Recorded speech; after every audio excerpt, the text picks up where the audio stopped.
पाक फौज ने अफगानिस्तान में गुज़िश्ता शब कोई कार्रवाई नहीं की। तर्जुमान पाक फौज ने वाज़ेह कर दिया, दहशतगर्दी के खिलाफ कार्रवाई ऐलानिया की जाती है।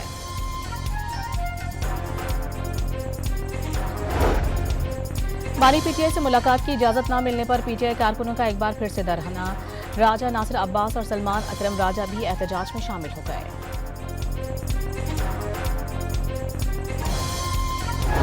वज़ीर-ए-आज़म शहबाज शरीफ से वफाकी वज़ीर मनसूबाबंदी हसन इकबाल की मुलाकात। मुल्क की मजमूई सियासी और इक़्तिसादी सूरत हाल पर तबादला ख्याल। नौमुंतखब अरकान असम्बली की भी वज़ीर-ए-आज़म से मुलाकात। शहबाज शरीफ की मुबारकबाद।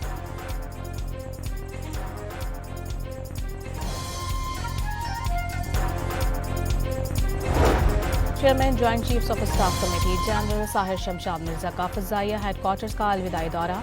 एयर चीफ ने इस्तकबाल किया। फ़ज़ाइया के चाको चौबंद दस्ते का guard of honour. T20 world cup में पाकिस्तान और भारत एक ही ग्रुप में शामिल। 15 फरवरी को कोलंबो में टकराएंगे। पाकिस्तान पहले मैच में नीदरलैंड से 7 फरवरी को टकराएगा। वर्ल्ड कप के मैचेस पाकिस्तान के 5 और श्रीलंका के 3 मकामात पर खेले जाएंगे।